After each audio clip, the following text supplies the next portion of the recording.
मित्रों, मैं सत्यनारायण आनंद आप सभी को मेरा हार्दिक नमस्कार। मित्रों, जो भी हम करते हैं, जो भी हमारे साथ होता है, उस होने का जो परिणाम हमें मिलता है, ये दो बातें हैं। हम जो करते हैं एक बात, इस करने से जो हमें मिलेगा दो बात। मेरे नज़रिए से, मेरे देखने में, ये दोनों चीज़ें अगर वास्तव में अपने मूल सच्चाई तक हमें पहुंचा दें, मतलब दोनों की सच्चाई क्या है, इस सच्चाई को हम अपने जीवन में उतारें तो हमारे जीवन में धर्म का उदय होगा। हमारे जीवन से जुड़े हुए सारे दुख, तनाव, चिंता, बेचैनी, कष्ट, कठिनाइयाँ, परेशानियों का पूरी तरह समापन हो जाएगा।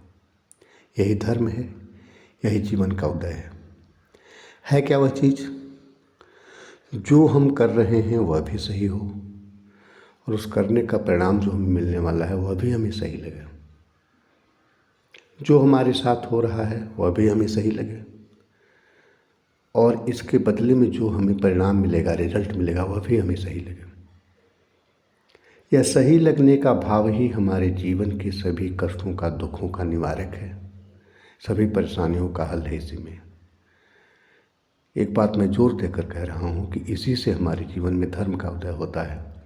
वास्तव में धार्मिक आदमी तभी बनता है, द्वैत, द्वंद्व तभी समाप्त होता है, ईश्वर की, खुदा की प्राप्ति तभी होती है कि जब वह समता भाव में जो भी हो रहा है वह भी सही और इस होने से जो हमें रिजल्ट मिलेगा वह भी सही, दोनों के प्रति कोई शिकायत न हो। यदि ऐसा जीवन में आ जाए, इसी के लिए साधनाएं होती हैं, तमाम साधनाएं होती हैं। अलग अलग धर्म के लोग, अलग अलग संप्रदाय के लोग, अलग अलग हिस्सों के लोग इसी साधना में अपने आप को उतारते हैं कि जो हो रहा है वह हमें स्वीकार हो जाए।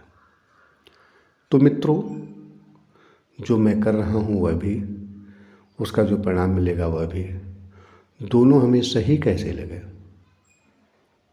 इसी विषय पर मैं आपसे बात कर रहा हूँ।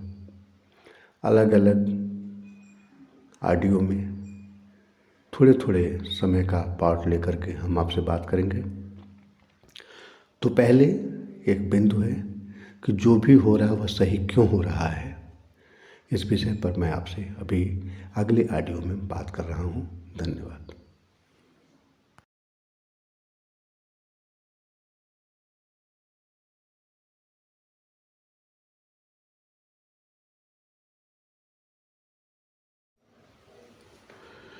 मित्रों, मैं सत्यनारायण आनंद